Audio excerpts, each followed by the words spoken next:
अपने देश के लिए कुर्बानी करना है, अपने देश आज़ाद होने के लिए। आज़ादी तुम्हारे खून की कुर्बानी मांगती है। इसके दरवाजे पर तुमको सब कुछ निछावर करना होगा, अपनी जान, अपने औलाद, अपने दौलत, सब कुछ तुमने अब तक सब कुछ दिया, सोने चांदी के खजाने, फड़कते बाजू धड़कते दिल, मगर आज़ादी के प्रयास इतने में नहीं पूछती। 14 देश वाले अपने हिंदुस्तानी लुका अपने धन मन संपत्ति सबको निछावर किया नेताजी का। उसी ताकत से नेताजी हिंदुस्तान में आज़ादी किया, आज़ादी के लिए लड़ा।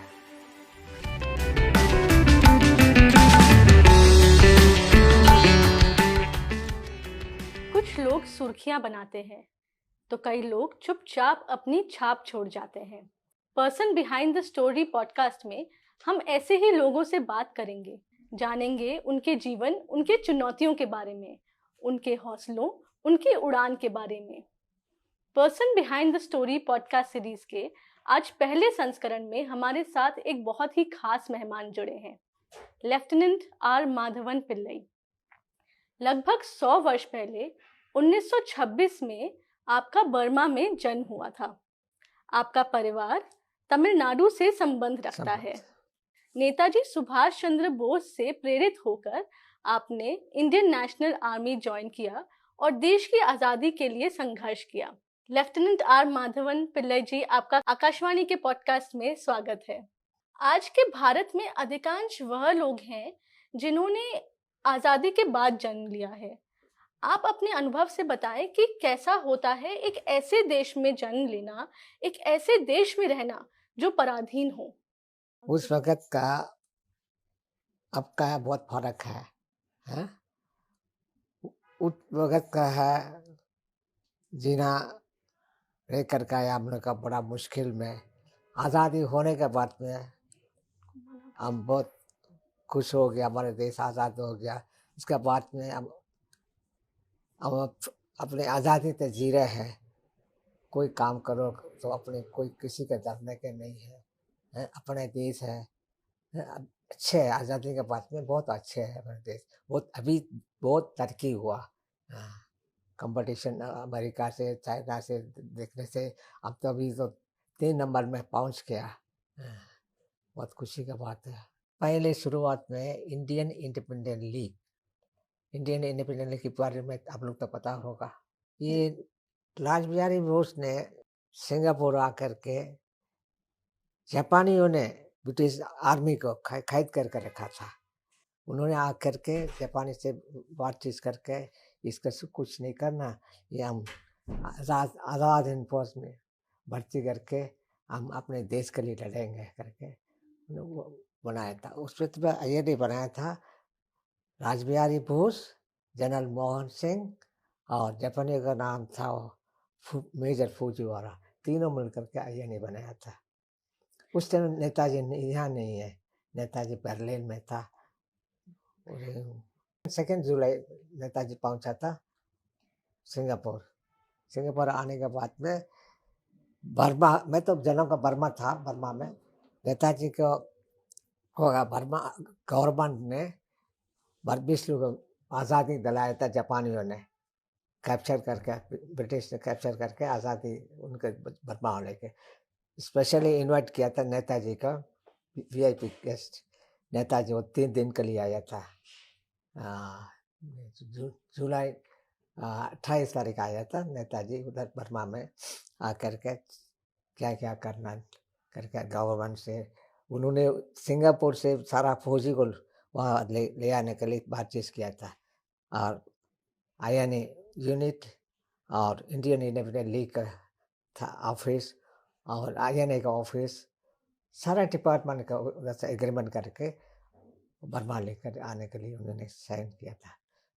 कब 1943 में अगस्त में जा कर के बाद में नेताजी चले गया। जाने के बाद में फिर दोबारा नेताजी आया था 1944 जनवरी 7 तारीख नेताजी रंगून पहुंचा। INA unit, IIL, Azad Hind bank सारे आईएनए का सब आकर के सेटअप किया।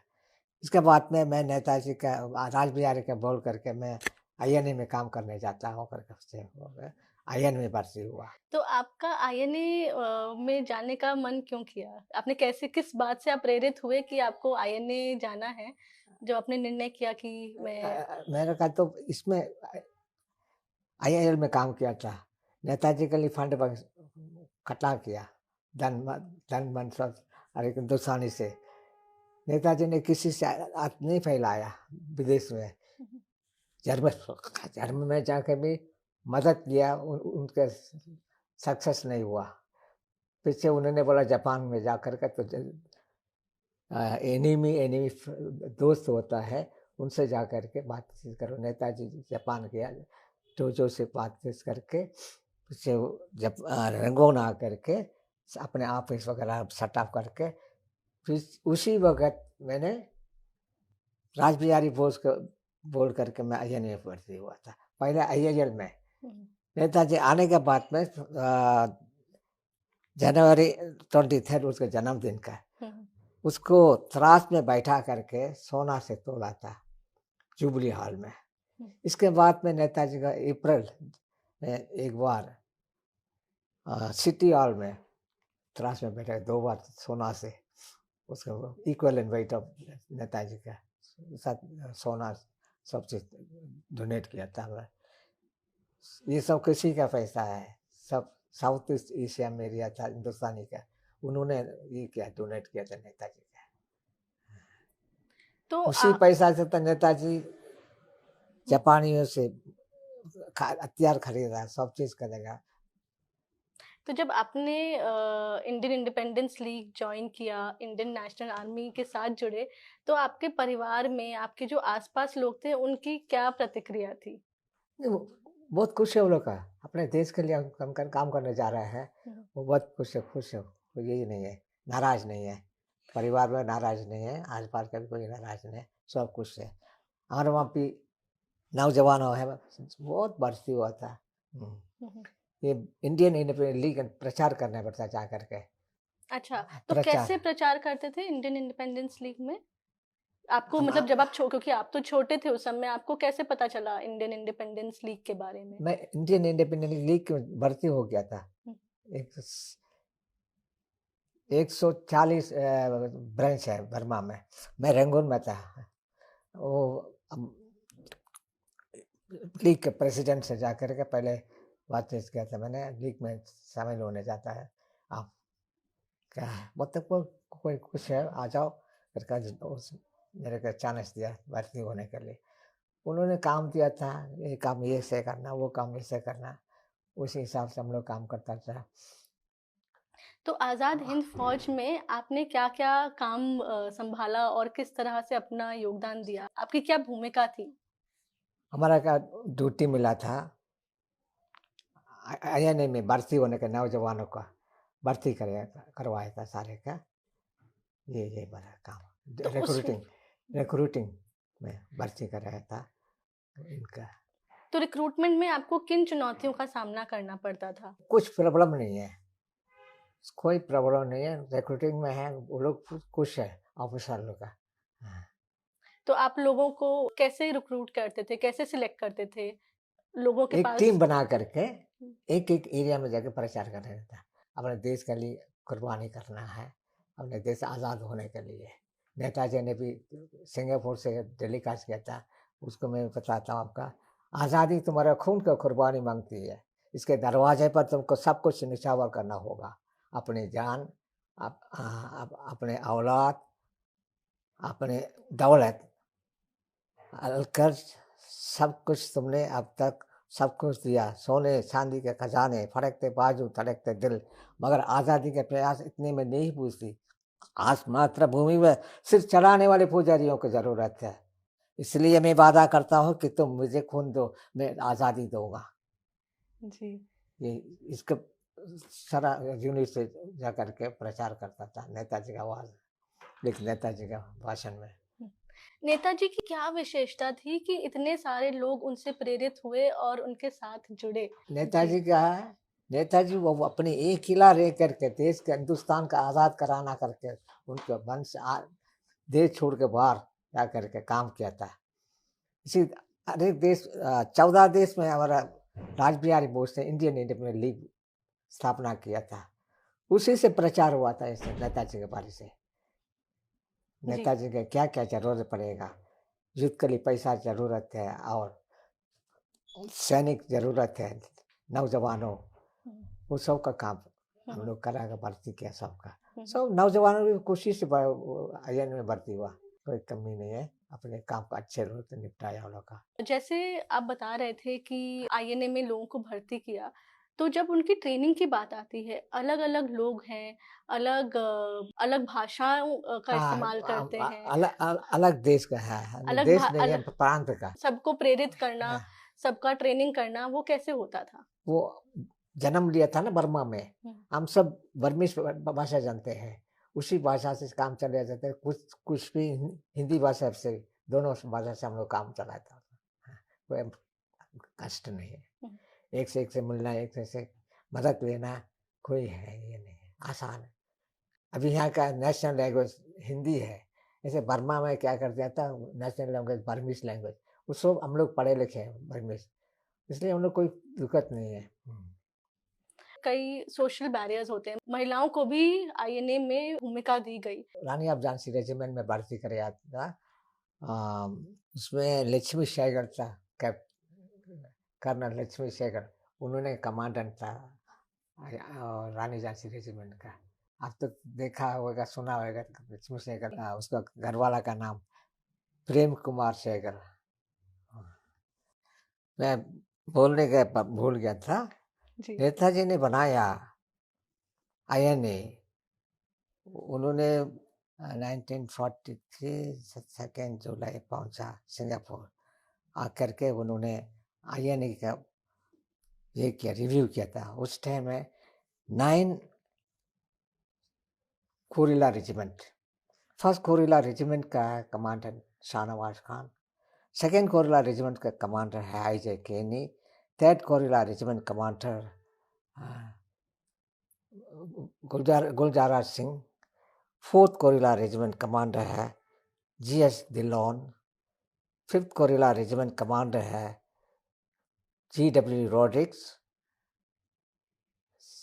Seventh guerrilla regiment commander A S. Dara, colonel A S. Dara, eight guerrilla regiment commander Bishan Singh, colonel Bishan Singh, ninth guerrilla regiment commander lieutenant colonel Somasundaram.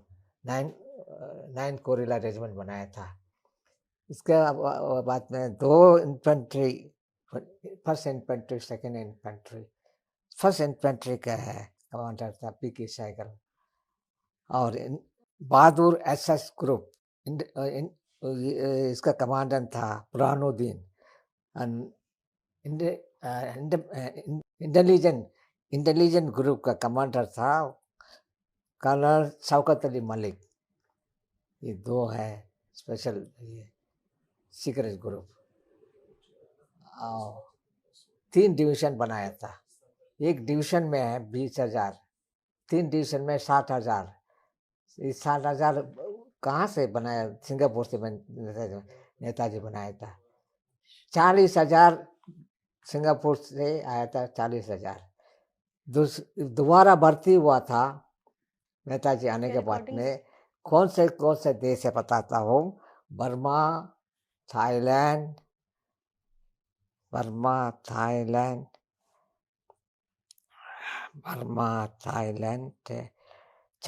Indo China, national China, Manchuria, Java, Sumatra, Borneo, Philippines, Japan, Hong Kong, Shanghai, Malaya, Singapore, 14 देश में Indian independent league भी स्थापना हुआ। INA भी वहाँ से ऐसे collect करके आईएनए बनाया था 14 देश से। 14 देश वाले अपने हिंदुस्तानी लोग का, अपने धन मन संपत्ति सबको निछावर किया नेताजी का। उसी ताकत से नेताजी हिंदुस्तान आज़ादी किया, आज़ादी के लिए लड़ा। किसी से विदेशी से हाथ नहीं नहीं लड़ा। सब अपने मदद, सब हिंदुस्तानी लोग दिया था, बाहर का हिंदुस्तानी लोग करोड़ों करोड़ों दिया था। हमारा बर्मा में 15 करोड़ दिया। ऐसा मापी सिंगापुर वाले दिया था। सिंगापुर 14 देश में कितना है इंडियन इंडिपेंडेंट लीग है, 14 देश वाला भी नेताजी का वसूल करके पैसा दिया। कितना देश? 14 देश। आप 8 महीने रंगून के जेल में भी कैदी की तरह रहे, तो उस समय आपके क्या अनुभव रहे, कैसी स्थिति थी? देखो और जी, जनवरी 1945 ब्रिटिश ने रिकैप्चर कर दिया। मार्च में, मार्च 3 तारीख का 1945 में। इसके बाद में हम लोग सबको अरेस्ट किया था। अरेस्ट करके जेल में डाल दिया था सबका। सिंगापुर से आया था, उनका भी अरेस्ट करके कुछ लोग को सिंगापुर लेके गया। कुछ आदमी लोग हिंदुस्तान से भर्ती हुआ था, वो उसका क्या किया था, मुल्तान जेल और कुछ पंजाब में और पाकिस्तान में ले जाके उसी जेल में लोग डाल दिया था।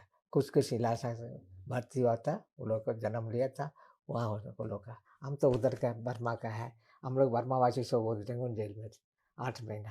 तो वहाँ पे मुश्किल भी होगी। महसूस कुछ नहीं किया हमने।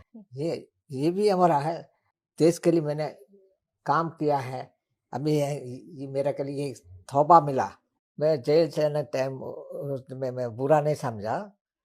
मैं एक तोहफा मिल गया, देश के लिए काम किया था, आज़ादी के लिए एक तोहफा मिला करके मैं खुशी से जेल के अंदर गया था। जेल के अंदर से अपने भाई लोग है, सब हिंदुस्तानी लोग है जेल में, हम लोग को मिल करके एक साथ रहता था उसमें। जब देश आज़ाद हुआ हाँ। 15 अगस्त 1947 को, तब आप किधर थे और आप क्या महसूस कर रहे थे? और उस समय आपने क्या सोचा था कि भविष्य का भारत कैसा हो? उस टाइम हमने क्या सोचा, हमारा देश तो आज़ाद हो गया, हमारा देशवासी सब फ्रीडम से रह सकता है, फ्रीडम से काम कर सकता है, फ्रीडम से दूसरे देश में एक्सपोर्ट इंपोर्ट भी कर सकते हैं। अभी मैं किसी किसी विदेशी का डरने का नहीं है। टॉर्चर दिया था, दुख दिया था ब्रिटिश वाले, इन्हें भगा दिया नेताजी। नेताजी वजह से इन्होंने देश छोड़ कर दिया, गांधी की वजह से नहीं है, जवाहरलाल नेहरू की वजह से नहीं है। इतने युद्ध में नेताजी सामने जा करके फ्रंट में खुद ही खड़ा होकर के लड़ता था फौजी लोग का। फौजी लोग को बोलता था आप चले जाओ नेताजी, आप चले जाओ, हम लोग को संभाल लेगा। बोलता नहीं कोई बात नहीं है, हमारे लिए ब्रिटिश वाले ने कोई हथियार नहीं बनाया, कुछ नहीं बनाया, मैं उसका हथियार कुछ नहीं कर सकता मेरे का, आप फिक्र मत करो। वो आगे रहता मेरे से। मुझे हिंदुस्तान आज़ाद होने के बाद में बर्मा लोग को बहुत खुश हो गया। वो हम भी हमारे देश में मेरे जा सकता, आ सकता, कोई मेरे लिए रिकॉर्ड नहीं है। तो उस समय आज़ादी के वक्त आप बर्मा में ही थे? बर्मा में जी। तो आप आखिरी बार नेताजी से कब मिले? और 1943 में जी। वो आया था ना, वो बर्मा का प्रेसिडेंट, बर्मा का इंडिपेंडेंस ये फर्स्ट ईयर सेलिब्रेशन करता था, नेताजी का VIP इसे इनविटेशन दिया था, नेताजी आया था। उस दिन नेताजी से मुलाकात हुआ। नेताजी मुलाकात होने के बाद में नेताजी चले गया, वापस आया था 1944 7 तारीख, जनवरी 7 तारीख। उसके बाद नेताजी से मिल करके INA में भर्ती हुआ था। जी। कितने बर्मा में रिया ताजी ने वो ये सोल्जर का नेताजी की वजह से हम लोग को भर्ती हुआ। ऐसा INA में भर्ती होना मुश्किल है। एक तरफ नेताजी का आंदोलन था कि तुम मुझे खून दो, मैं तुम्हें आज़ादी दूंगा, और दूसरी तरफ महात्मा गांधी जी का अहिंसा का मार्ग था। तो आप इन दोनों विचारधाराओं को भारत की आज़ादी के संदर्भ में कैसे देखते हैं? देखो जी, अहिंसा से कोई काम अभी तक कुछ नहीं हुआ। अहिंसा होते हैं धर्म के बारे से, अहिंसा का रास्ता है। दुश्मन के साथ जा करके हम अहिंसा आज जोड़ने से अहिंसा नहीं मिल सकता। दुश्मन को हथियार से लेकर के हथियार से मारना है, पत्थर से लेकर के पत्थर से मारना उनका, तो हम जीत सकते हैं दुश्मन का। गांधी जी पॉलिसी से आज़ादी नहीं मिला है, अहिंसा से मिला नहीं है देश का आज़ादी। बाबू बोस की वजह से इसे देश आज़ाद मिला आप सबका। बाबू बोस नहीं होने से आज़ादी नहीं मिलेगी, देश छोड़कर जाते नहीं है ब्रिटिश वाले ने।